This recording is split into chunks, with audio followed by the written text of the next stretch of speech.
Hello, welcome to Post-Colonial Space. I'm Masood Raja, and this isn't one of our usual educational videos or conversations. Today I briefly want to give you an update about our situation during this snowstorm that has crippled Texas and how we personally coped with it and what are my views about how our federal government, but most importantly, how our Texas government has handled the entire situation. So part of it is personal, and part of it is a reflective accounting of what I think about this disaster. So, as you all are aware, Texas right now is in an emergency situation, especially the North Texas and other regions of Texas. We had a snowstorm, and because of that, our power grid almost went offline. People are now living in Houston, also in North Texas, and rest of Texas without electricity, mostly without water, and any other form of heating in their houses. Now, we live in Pilot Point, Texas, so our water got knocked out first, and we were trying to fix that. That knocked out our propane gas, and of course, we didn't have electricity.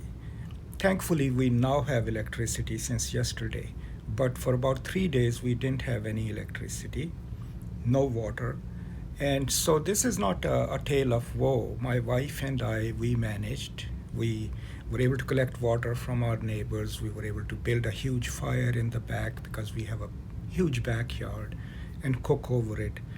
But we stayed put because we had to take care of our animals. And the greatest thing about a small community like this is that our neighbors were always there to help us, and they asked us if we needed anything else. Beyond that, people of Texas have coped with this with the kind of resilience you hardly ever see, but they've come together as communities, churches, local community organizations. People are helping each other, but a lot of people are suffering as well because they have nowhere to go.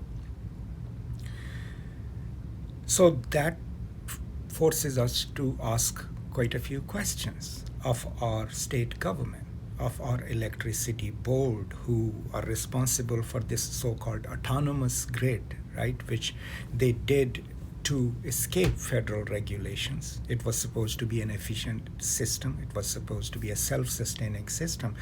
So of course people are asking why the grid failed or almost failed. And the first answer that our Texas governor and other politicians tried to do was a political answer. Instead of telling us the truth, they blamed the clean energy and windmills, even when they knew that this wasn't because of that only, that the gas power stations, the nuclear power stations had also failed or were failing because the instruments were not winterized. So obviously, as those who live in Texas, we should be asking for more details. But most importantly, it doesn't matter what our politics is. We could be conservative, we could be liberal like me. The questions we should be asking of our government is that, first of all, why did they fail us in this natural disaster which became aggravated because of infrastructural failure? But why did they try to lie to us in the midst of this? Do they think that we are absolutely, we have no minds of our own and they can tell lies to us and send us a political message that the environmentalists have caused this, right? I think that's cynical and sad. Coming back to the personal, what I admire the most is how our friends, local and others, have come together, sent us emotional support, but also sent us material support, water, even food, right?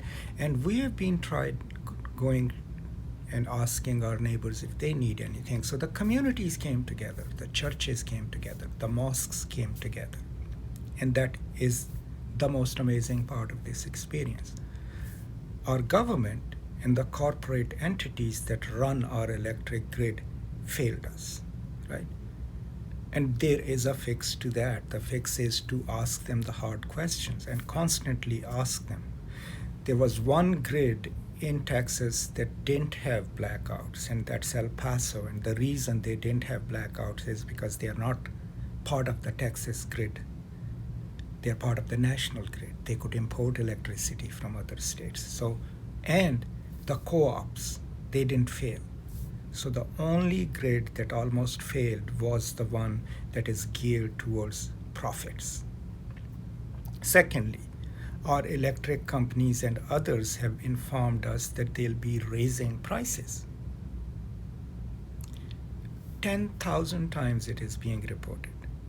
Right when people are dealing with an emergency, the solution, the supply side solution our electrical company ERCOT came up with is to raise our rates. Now, are we going to allow them to do that? To extract more profit for the rich owners of the grid through this tragedy? So these are some of the questions that we will have to answer. So overall, I would like to say that people came through their ingenuity, resilience, care for each other. The churches, the religious organizations, the community organizations were great and are still helping people. There are still millions of people without power, without water in the state of Texas. I hope we all get through this. We personally are getting through this, my wife and I. But when all of this is over, when we get through this, through communal action, through individual resilience, I think we all, as citizens of Texas and citizens of United States, need to sit together and ask our politicians and our business people some really hard and pointed questions. And that's where I would like to direct my anger and my disdain for this kind of cynical politics and greedy business practices that brought us to this point, right?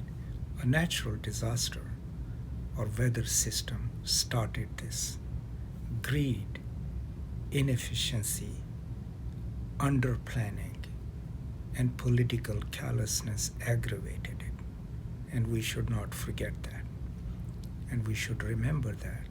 Meanwhile, if you're still trapped in this situation, please watch out for your neighbors. Ask them if they need anything, especially if there are people in your neighborhood, who have little children or who are elderly. I think it's important to go around and ask if they need any help, because they might, right? Be neighborly, and that's what we have received in so many ways from our neighbors and from our small city of Pilot Point. I hope you have the same, and I hope we all get through this. That's all. Thank you so much, and I will now see you probably in better times. Until then, stay safe and peace and love.